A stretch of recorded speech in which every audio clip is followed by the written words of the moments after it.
11-ci sualdan davam edək. Birinci qrup qəbul sualları izahına. Deməli, 11-ci sualda bizdə 2 əsaslar eyni olduğuna görə bilirik ki, bu x kvadratını verir. X kvadratı çıx 2, qız çıx 3, kiçik bərabər 0-dan. Cəmi 2 hasili mənfi 3 olan ədədlər 3 ilə mənfi 1-dir.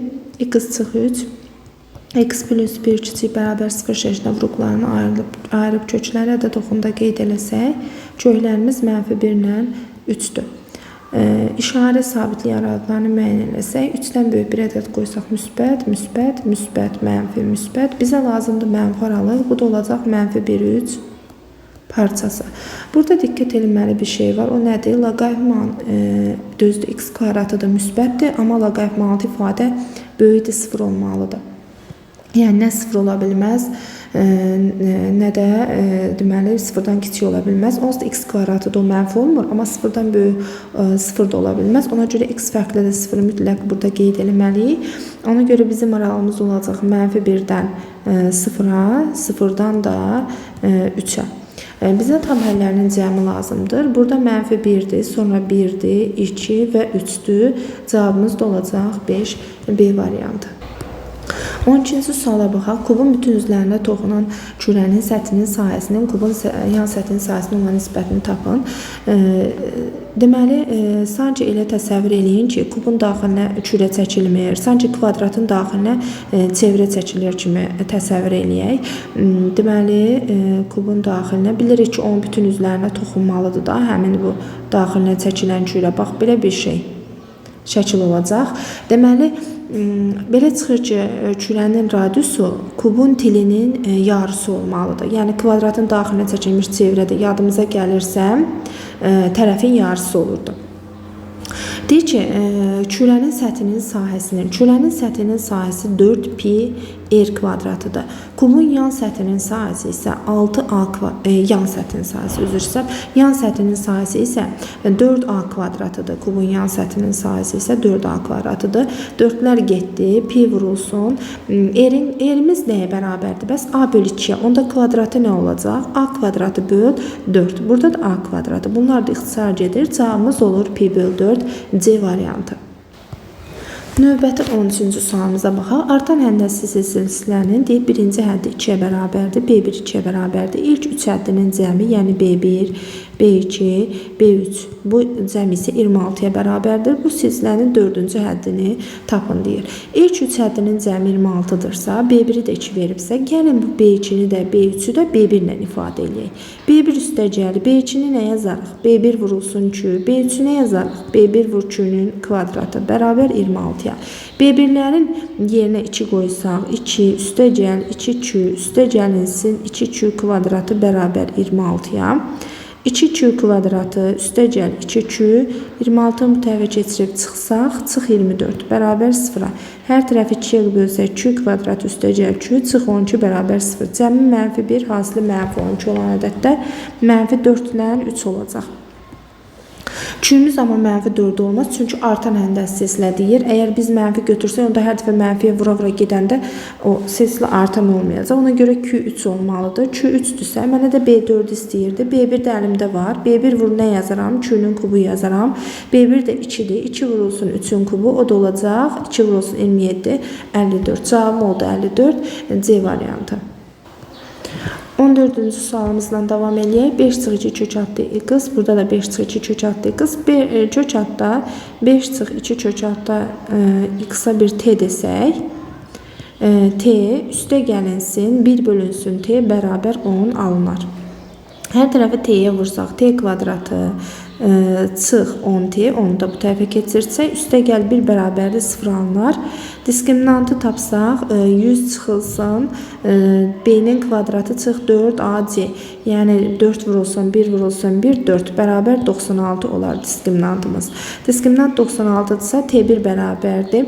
10 çıxılsın, üstə gəlinsin, kökdə 96, kökdə 96-dan da 16 vur 6 kimi yazanda 4 kökdə 6 çıxır, bölünsün, deməli 2a, yəni 2-yə. Buradan da alırıq ki, 5 plus 2 kökdə 6 alınır. T2-ni tapsaq, bilir ki, köklər əgər kök çıxmayan ədədsə, irrasionaldısa qoşma olunur. O birisi də 5 çıx 2 kökdə 6 olacaq və ya bunun çıxmasını eləsək, həqiqətən də çıxma alınır.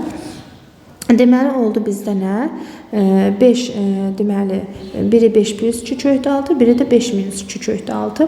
Gətirib t'ləri tapdıq. Əvəzləmədə yerinə yazsaq, kök adda 5 çıx 2 köhdü 6 üstü x bərabərdir 5 çıx 2 köhdü 6-ya. Gördüyümüz kimi burada kvadrat var, amma burada kvadrat yoxdur.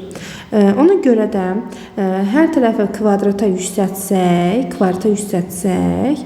köklə kvadrat gedəcək. Yəni 5 çıx 2 kök altı 5 çıx 2 kök altı üstündə x bərabərdir 5 çıx 2 kök altının kvadratına. Deməli əsaslar eynidir. X da bərabər nə alarıq?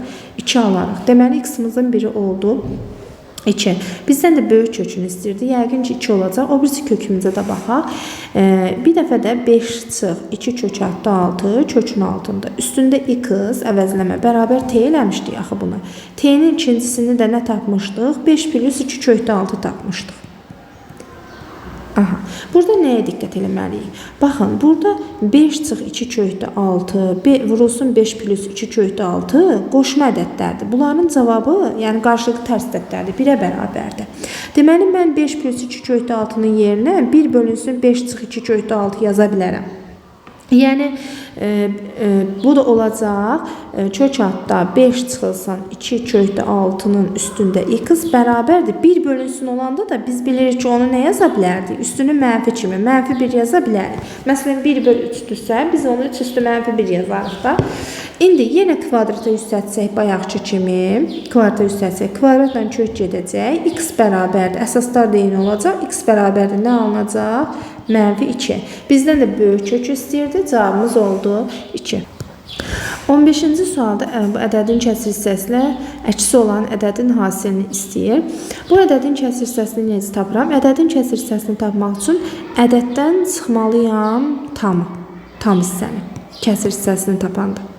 Bəs tam hissəsini necə tapacağım? Kökdə 15 çıxılsın, kökün altda salsaq kökdə 12 sayılır. Kökdə 15 kökdə 16-dan, yəni 4-dən balacadır. 3,9. Bu da kökdə 12 də yenə kökdə 16-dan 4-dən balacadır, amma kökdə 15-dən də kiçikdir deyə təxminən bunu da 3,7 götürək. 3,9 çıx 3,7 bu 0,2 eləyir. Deməli bunun tamı təxminən 0,2. Bunun tam hissəsi demək 0-da. Deməli ədəddən tamı, yəni 0 çıxanda onun kəsir hissəsini tapırıq. Deməli kökdə 15 çıx 2 kökdə 3 idi da ədədimiz.